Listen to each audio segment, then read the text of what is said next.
Aujourd'hui, on va parler d'une femme qui a marqué l'histoire du cinéma et bien plus encore, Simone Signoret. Actrice talentueuse, femme engagée, écrivaine passionnée, elle a su imposer son style et son caractère dans un monde dominé par les conventions. Simone Signoret est née le 25 mars 1921 à Wiesbaden, en Allemagne sous occupation française. Son père, André Kaminker, était un intellectuel d'origine juive polonaise et traducteur renommé, tandis que sa mère, Georgette Signoret, était française. Peu après sa naissance, la famille s'installe à Neuilly-sur-Seine, où elle grandit dans un univers cultivé et ouvert sur le monde. Dès son plus jeune âge, elle se passionne pour les mots, la littérature et le cinéma. Adolescente brillante, elle rêve d'une carrière dans l'enseignement. Mais la guerre et les événements vont la mener sur un tout autre chemin, celui des plateaux de cinéma. Elle adopte alors le nom de sa mère, Signoret, pour se forger une nouvelle identité artistique et éviter les préjugés liés aux origines juives de son père dans une France marquée par l'antisémitisme. Ce choix marque le début d'une carrière exceptionnelle qui l'amènera jusqu'à Hollywood, où elle deviendra la première actrice française à remporter un Oscar. Mais derrière cette femme de talent se cachent des histoires fascinantes, des drames, des luttes et des choix courageux. Aujourd'hui, je vous propose de découvrir 10 anecdotes marquantes sur Simone Signoret, qui révèlent toute la complexité et la grandeur de cette légende du cinéma. Installez-vous bien, on commence tout de suite. Simone Signoret, de son vrai nom Henriette Charlotte. Simone Kaminker voit le jour le 25 mars 1921 à Wiesbaden, en Allemagne. Son lieu de naissance peut surprendre, mais il s'explique par un contexte historique particulier. L'Allemagne est alors occupée par les troupes françaises à la suite de la Première Guerre mondiale. Son père, André Kaminker, est officier-interprète pour l'armée française, ce qui explique la présence de la famille en Allemagne à cette époque. Son père est un intellectuel d'origine juive polonaise, passionné de langue et de culture, qui deviendra plus tard un traducteur reconnu. Sa mère, Georgette Signoret, est une Française issue d'un milieu plus modeste. Dès son plus jeune âge, Simone baigne donc dans un univers où les mots, la culture et l'apprentissage tiennent une place centrale. Peu après sa naissance, la famille quitte l'Allemagne et s'installe en France, d'abord à Paris, puis à Neuilly-sur-Seine, une ville bourgeoise de la banlieue parisienne. C'est là que Simone grandit, entourée de ses frères et sœurs. Son père, polyglotte, l'encourage à exceller en français, en anglais et en allemand, et elle montre rapidement une grande facilité pour les langues. À l'adolescence, elle fréquente le lycée de jeunes filles de Neuilly, où elle se distingue par son intelligence et son goût pour la littérature. Passionnée par les grandes œuvres classiques, elle rêve de devenir professeure de lettres et entame des études en ce sens. Mais la guerre va bouleverser ses plans et l'amener à prendre un tout autre chemin, celui du cinéma. Cette enfance entre rigueur intellectuelle et ouverture sur le monde va profondément marquer l'actrice. Elle en gardera un grand amour des mots, qui transparaîtra plus tard non seulement dans ses rôles d'actrice, mais aussi dans ses écrits, notamment son autobiographie La Nostalgie, n'est plus ce qu'elle était. Ainsi, bien que née en Allemagne, c'est en France que Simone Signoret se forge une identité, entre culture, engagement et une sensibilité artistique qui l'amènera vers une carrière exceptionnelle. Dans le monde du cinéma, les noms de scène sont souvent choisis pour leur musicalité ou pour leur capacité à marquer les esprits. Pour Simone Signoret, ce choix est plus intime, plus stratégique aussi, et profondément lié à son histoire familiale et au contexte de son époque. À sa naissance, elle porte le nom de Henriette Charlotte Simone Kaminker, un nom à la sonorité germanique qui trahit les origines juives polonaises de son père, André Kaminker. Ce dernier est un intellectuel reconnu, traducteur et journaliste, et il comprend très vite que, dans une France marquée par l'antisémitisme croissant des années 1930 et 1940, un patronyme à consonance étrangère peut être un obstacle pour sa fille. Lorsqu'elle se lance dans le cinéma au début des années 1940, elle comprend, elle aussi, qu'un nom trop difficile à prononcer ou à identifier peut freiner sa carrière. À cette époque, de nombreux artistes adoptent des pseudonymes plus français pour éviter toute discrimination. Elle décide alors de prendre le nom de sa mère, Signoret, qui sonne plus neutre et plus accessible au public français. Ce choix n'est pas seulement pragmatique, il est aussi affectif. Georgette Signoret, sa mère, a toujours été un soutien indéfectible dans son parcours. En adoptant son nom, Simone lui rend hommage, tout en se forgeant une nouvelle identité artistique, détachée de l'héritage paternel et de ses connotations qui pourraient être mal perçues en cette période troublée. Ce nom va devenir une signature, une marque de fabrique. Il évoquera bientôt une femme libre, talentueuse, engagée, qui refusera toute concession, que ce soit dans ses choix de rôle ou dans sa vie personnelle. Ironiquement, alors qu'elle cherchait à éviter les barrières liées à son nom de naissance, Simone Signoret est devenue l'une des figures les plus emblématiques du cinéma français, prouvant ainsi que le talent finit toujours par s'imposer, quel que soit le nom que l'on porte. Lorsque la Seconde Guerre mondiale éclate en 1939, Simone Signoret n'a que 18 ans. Son monde bascule brutalement dans l'incertitude et la peur. Issue d'un père juif polonais, André Kaminker, et d'une mère française catholique, Georgette Signoret, elle se retrouve dans une situation compliquée.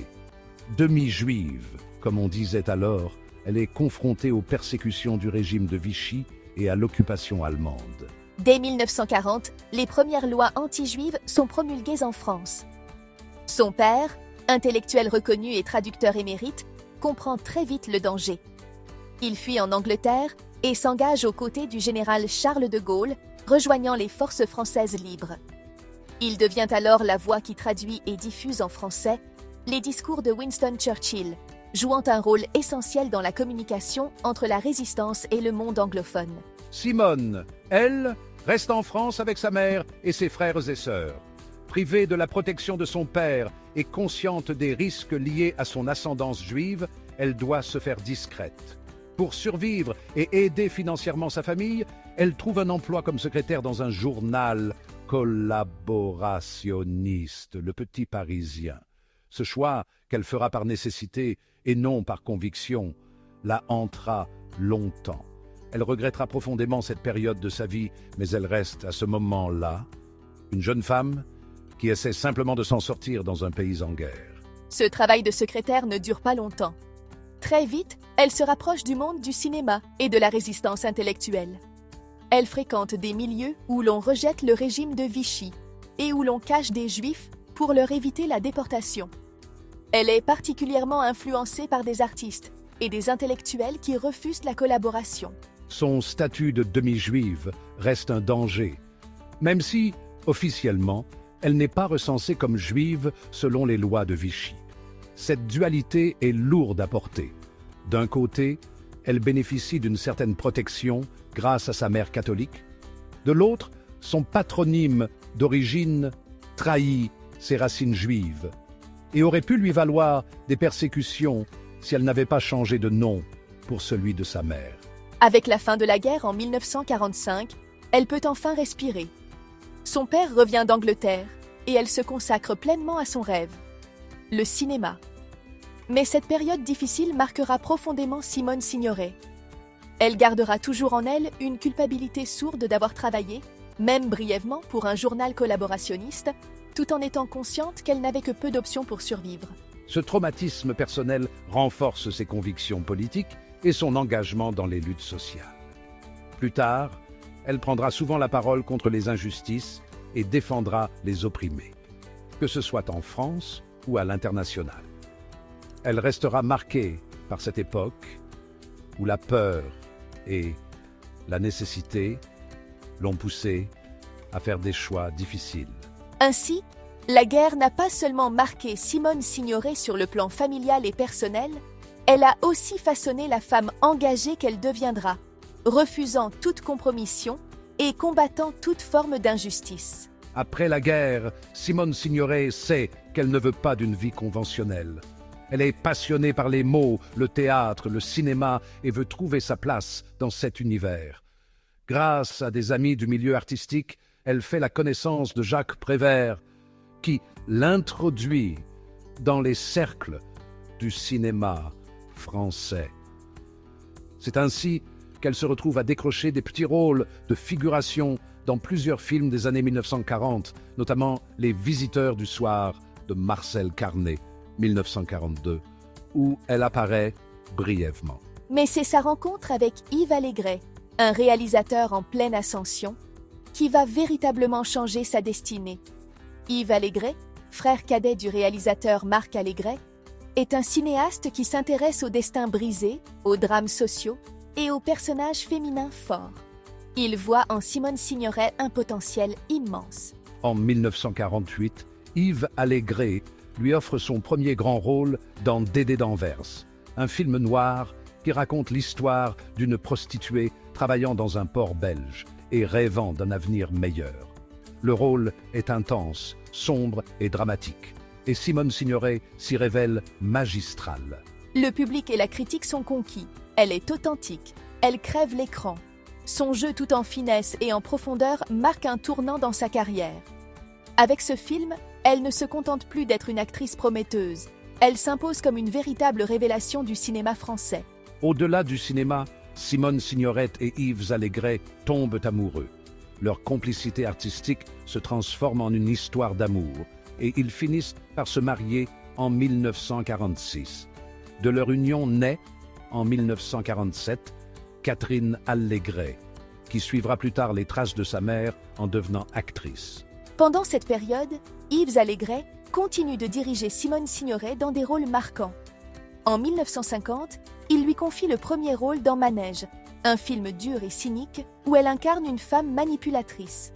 Encore une fois, elle brille dans un rôle de femme forte, indépendante, mais aussi complexe et parfois impitoyable. Grâce à ces films, Simone Signoret devient l'une des figures montantes du cinéma français, reconnue pour son talent brut et son intensité dramatique. Elle ne cherche pas à jouer les jeunes premières naïves. Elle veut des rôles profonds, des personnages puissants et des histoires qui ont du sens. Si le couple Allégret-Signoret fonctionne à l'écran, en coulisses, c'est plus compliqué. Yves Allégret, de nature tourmentée, voit la carrière de Simone décoller et leurs ambitions artistiques finissent par diverger.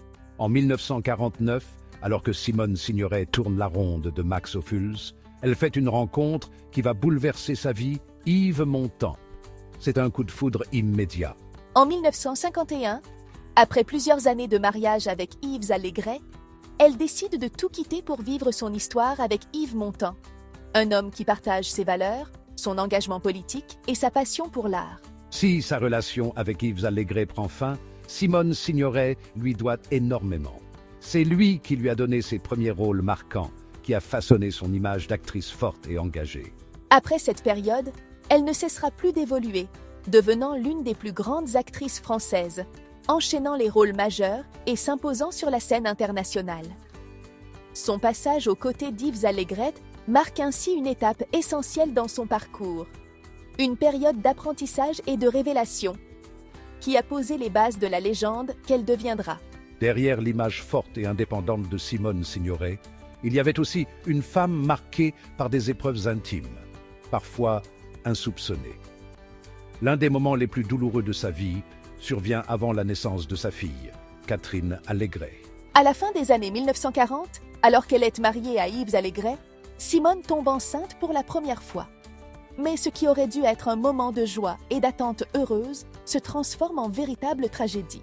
Lors de cette première grossesse, Simone Signoret vit un drame déchirant. Son premier enfant meurt à la naissance. Selon certaines sources, ce bébé, un garçon, aurait été victime d'un accident tragique.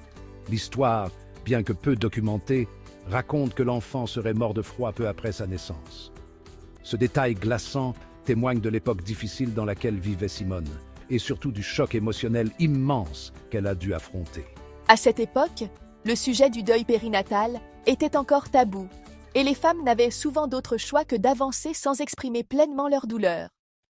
Mais cet événement la marquera profondément, et elle n'en parlera que très rarement en public. Malgré cette terrible épreuve, Simone Signoret tombe de nouveau enceinte peu de temps après. En 1947, elle donne naissance à Catherine Allégret, qui deviendra plus tard actrice à son tour. Cette naissance est vécue comme une renaissance, une victoire sur le destin après le drame qu'elle a traversé.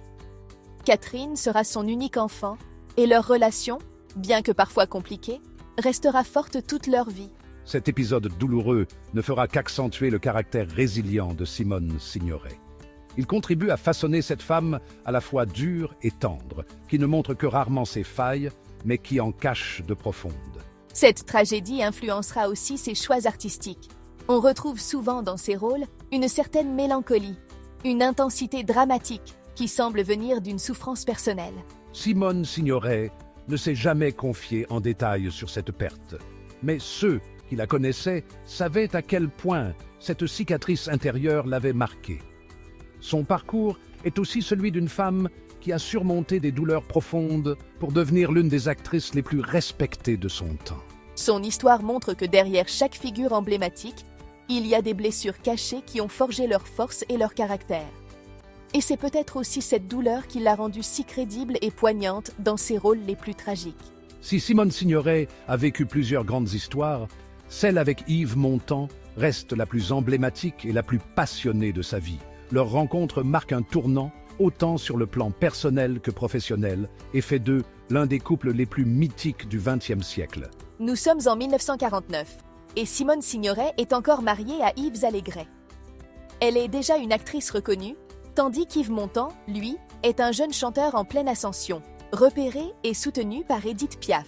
Leur première rencontre se fait au bord d'une piscine à Saint-Paul-de-Vence, dans le sud de la France. Le coup de foudre est immédiat. Simone, plus âgée de 3 ans, est fascinée par le charisme et l'énergie brute d'Yves Montand. Lui, de son côté, est subjugué par cette femme qui dégage une aura de force, d'intelligence et de sensualité. « Je l'ai vue et j'ai su que c'était fini pour moi », dira plus tard Yves Montand en parlant de ce moment décisif. Jusque-là, Simone Signoret était une femme rangée, engagée dans un mariage, mère d'une petite fille, Catherine Allégret. Mais cette rencontre avec Yves Montand fait voler en éclats toutes ses certitudes. Très vite, elle prend une décision radicale. Elle quitte Yves Allégret pour s'installer avec Yves Montand. Ce choix est scandaleux pour l'époque, car il implique une séparation douloureuse et publique. Mais Simone n'a jamais été du genre à renoncer à ce qu'elle voulait. Leur histoire ne tarde pas à captiver la presse et le public. Ils forment un duo magnétique, entre cinéma et musique, entre glamour et engagement politique. Simone Signoret est une intellectuelle, une femme de lettres et de combat, tandis qu'Yves Montand est un chanteur populaire à la voix rocailleuse, séducteur et charismatique. En 1951, ils officialisent leur amour et se marient. Ce mariage scelle le début de plus de 3 décennies de vie commune, entre succès, voyage et engagement dans les grandes luttes politiques du siècle. Si leur amour est fort, il est aussi mis à rude épreuve. Yves Montand, adulé par le public féminin, a du mal à résister aux tentations. En 1960, lorsqu'il part à Hollywood pour tourner Le Milliardaire avec Marilyn Monroe, la rumeur d'une liaison entre eux enfle. Simone Signoret, bien qu'ébranlée par ces rumeurs, choisit de fermer les yeux sur les infidélités de son mari. Elle dira plus tard, avec cette lucidité qui la caractérise, « Les hommes croient faire des conquêtes, mais ce sont toujours les femmes qui décident. » Malgré ces turbulences, Simone et Yves restent ensemble jusqu'à la fin. Leur amour se transforme en une complicité indéfectible. Ils vieillissent côte à côte, se soutiennent dans les moments difficiles, notamment lorsque Simone, atteinte de maladie, voit sa santé décliner. Dans les dernières années de sa vie, Simone Signoret continue de protéger et d'aimer Yves Montand, acceptant son côté volage, mais sachant que, malgré tout, il n'a aimé qu'elle, véritablement. Simone Signoret et Yves Montand ont marqué leur époque. Leur histoire d'amour est celle de 2 âmes passionnées qui se sont trouvées et qui, malgré les tempêtes, ont choisi de rester ensemble. Après la mort de Simone en 1985, Yves Montand ne s'en remettra jamais vraiment. Leur amour, aussi imparfait soit-il, était authentique, puissant et inoubliable. En 1960, Simone Signoret entre dans l'histoire du cinéma en devenant la première actrice française à remporter un Oscar. Cette consécration lui est décernée pour son rôle dans le film Les Chemins de la Haute Ville, Room at the Top, un drame britannique réalisé par Jack Clayton. Ce prix symbolise l'apogée de sa carrière, mais aussi une reconnaissance internationale qui la propulse au rang des plus grandes actrices du XXe siècle. Dans Les Chemins de la Haute Ville, Simone Signoret incarne Alice Hazegill, une femme d'âge mûr, mal mariée, qui tombe amoureuse d'un jeune ambitieux, Joe Lampton, joué par Laurence Harvey. Son personnage est à la fois fragile, sensuel et tragique. Alice est une femme blessée, marquée par la vie, et qui trouve, dans cette liaison interdite, une échappatoire à son existence malheureuse. Son jeu est subtil, chargé d'émotion et d'intensité. Et sa prestation bouleverse le public comme la critique. Simone Signoret apporte à Alice une profondeur rare, oscillante entre passion et désespoir, ce qui donne au film une force dramatique inoubliable. Le 4 avril 1960, lors de la 32e cérémonie des Oscars, à Hollywood, l'Oscar de la meilleure actrice est attribué à Simone Signoret. Elle devance des actrices prestigieuses comme Doris Day et Katharine Hepburn. Et c'est Cary Grant en personne qui lui remet la statuette. Elle devient ainsi la première actrice française à obtenir cette distinction suprême, une victoire d'autant plus impressionnante que les Oscars, à l'époque, sont encore largement dominés par les stars hollywoodiennes.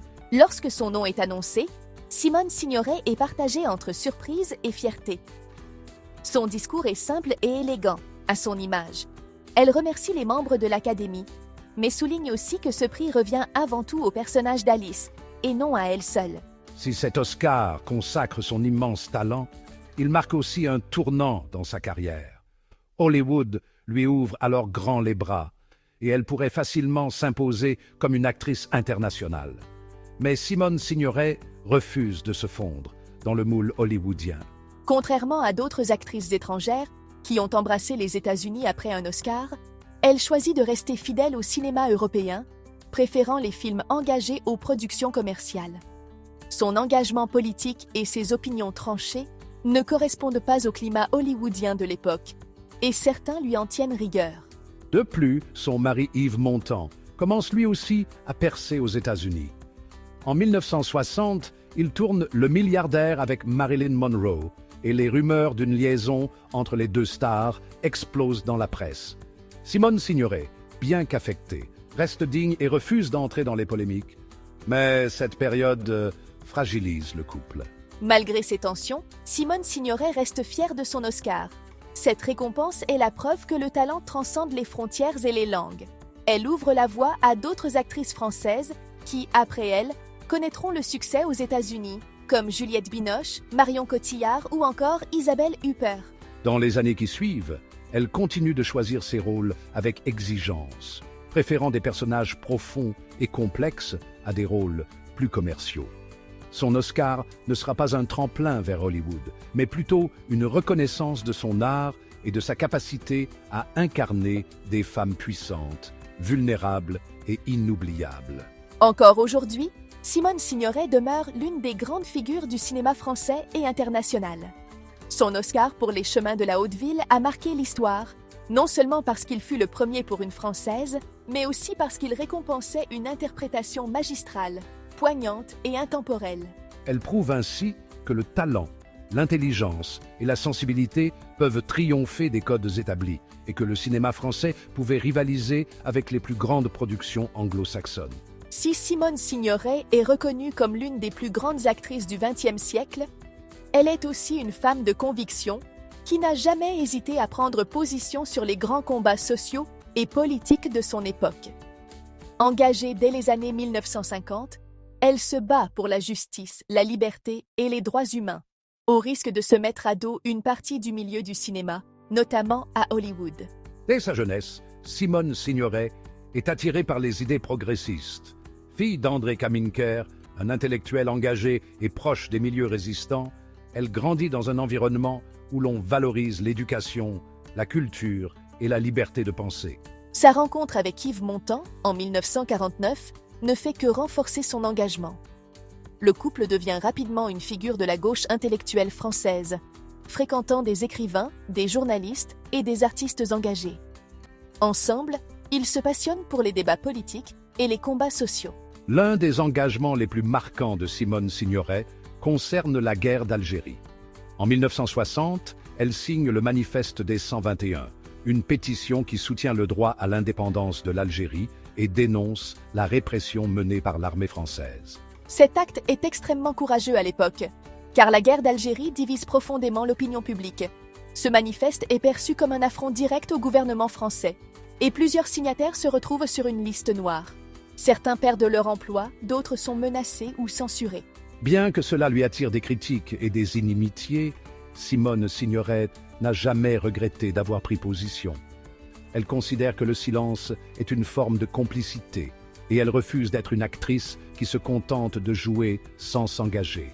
Au-delà de l'Algérie, Simone Signoret soutient activement les mouvements ouvriers et les luttes sociales. Elle n'hésite pas à afficher son soutien aux grèves et aux manifestations qui secouent la France dans les années 1960 et 1970. Elle est aussi farouchement opposée au racisme et à la ségrégation, notamment aux États-Unis.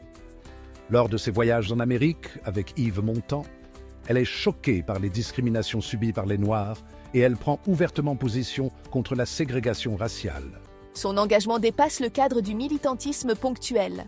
Elle fait de son combat une partie intégrante de sa vie et de son art.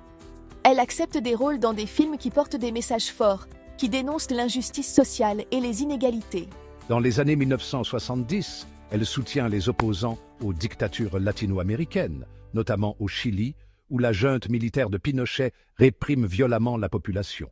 Avec Yves Montand, elle participe à des actions de soutien aux réfugiés chiliens et dénonce les crimes des régimes totalitaires. Elle est également une voix forte contre la guerre du Vietnam, s'opposant publiquement à l'intervention américaine et critiquant la politique extérieure des États-Unis. Cette prise de position lui vaut d'être persona non grata à Hollywood, où son activisme est mal vu.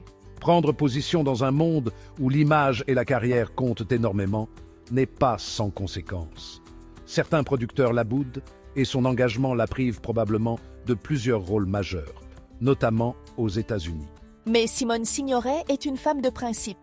Elle préfère perdre des opportunités plutôt que de se renier. Elle considère que l'art et la politique ne sont pas incompatibles et que les artistes ont une responsabilité morale vis-à-vis du monde qui les entoure.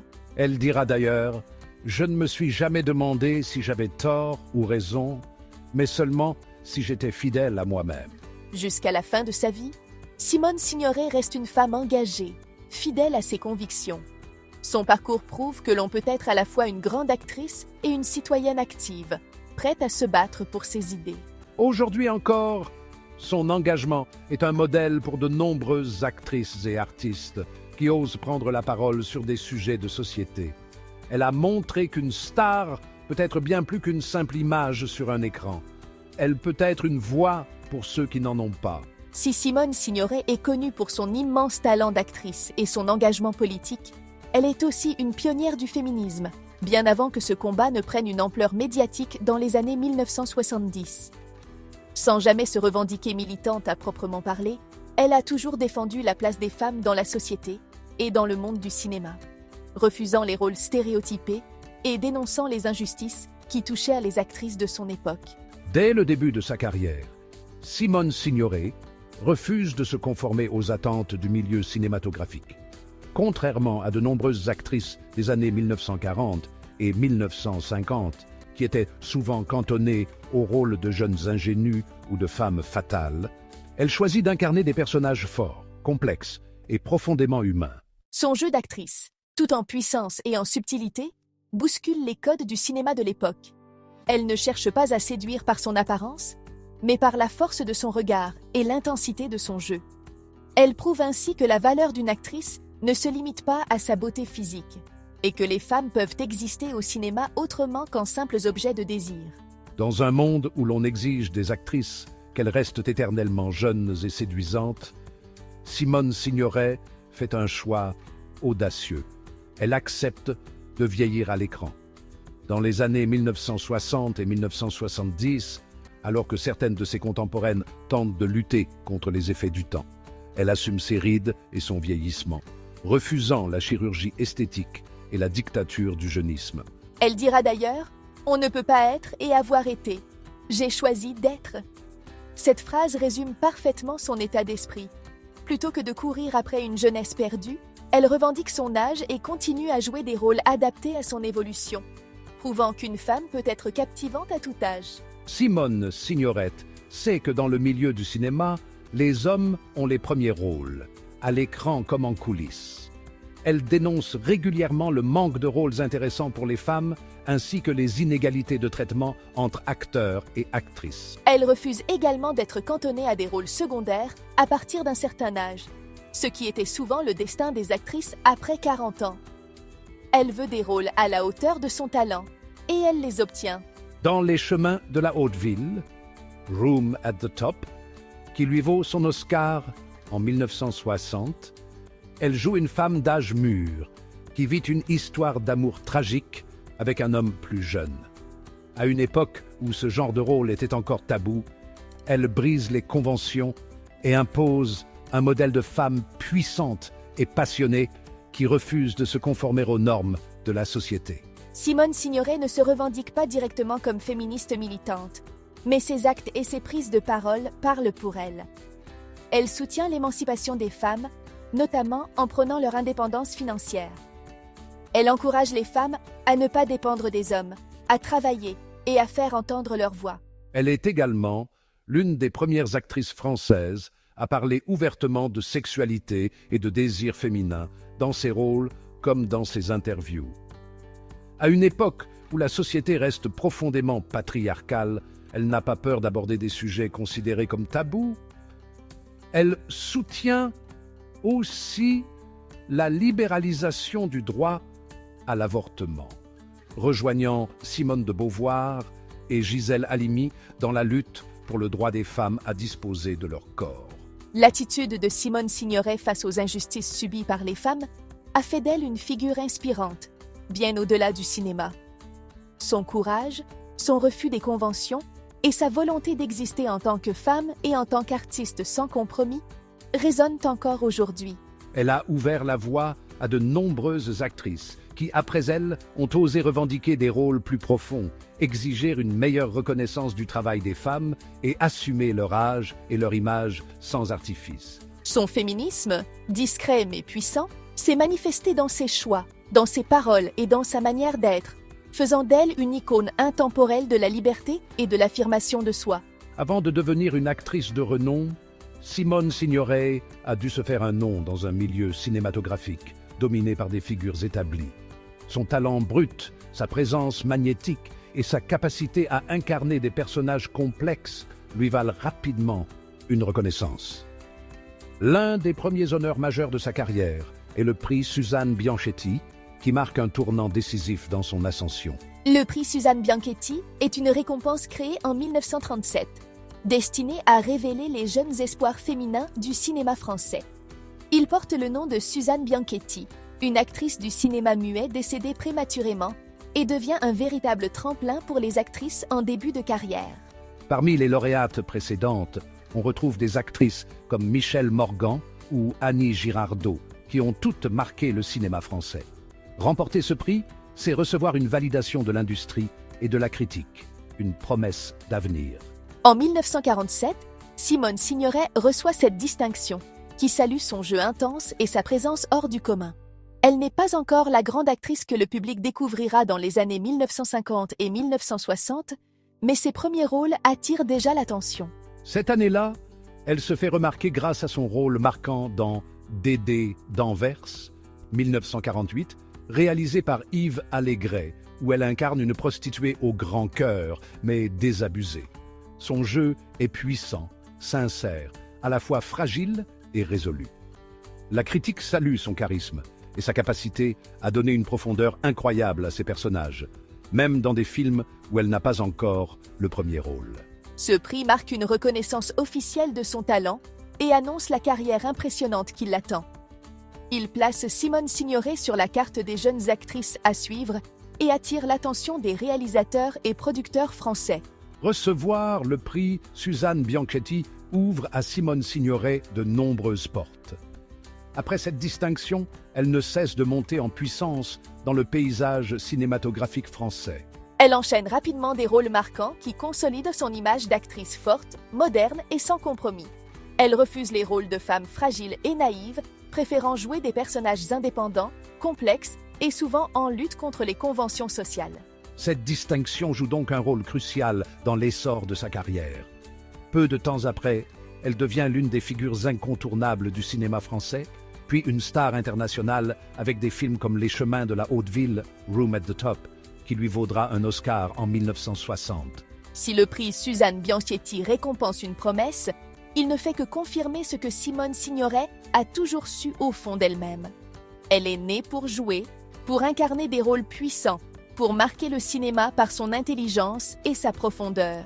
Ce prix est le premier jalon d'une carrière exceptionnelle qui fera d'elle bien plus qu'une actrice, une légende du cinéma français et international. Simone Signoret n'était pas seulement une actrice inoubliable, c'était une femme de combat, une artiste engagée, une intellectuelle libre. Elle a marqué son époque par son jeu intense, ses choix de rôles audacieux et ses prises de position courageuses. Mais toute légende a une fin. Simone Signoret nous quitte le 30 septembre 1985 à l'âge de 64 ans, des suites d'un cancer du pancréas. Avec elle disparaît une immense actrice, mais son héritage reste intact. Ses films, ses écrits et son engagement continuent d'inspirer des générations d'artistes et de spectateurs. Si cette vidéo vous a plu, je vous invite à plonger plus loin dans son univers. Regardez ses films, lisez son autobiographie. La nostalgie n'est plus ce qu'elle était. Découvrez ses interviews où elle parle sans filtre de sa vie, de son art et de ses idéaux. Parce que Simone Signoret, ce n'était pas seulement une actrice, c'était une femme qui refusait de se taire, qui défiait les conventions et qui croyait en la force des mots et du cinéma. Merci d'avoir regardé cette vidéo et à très bientôt pour une nouvelle plongée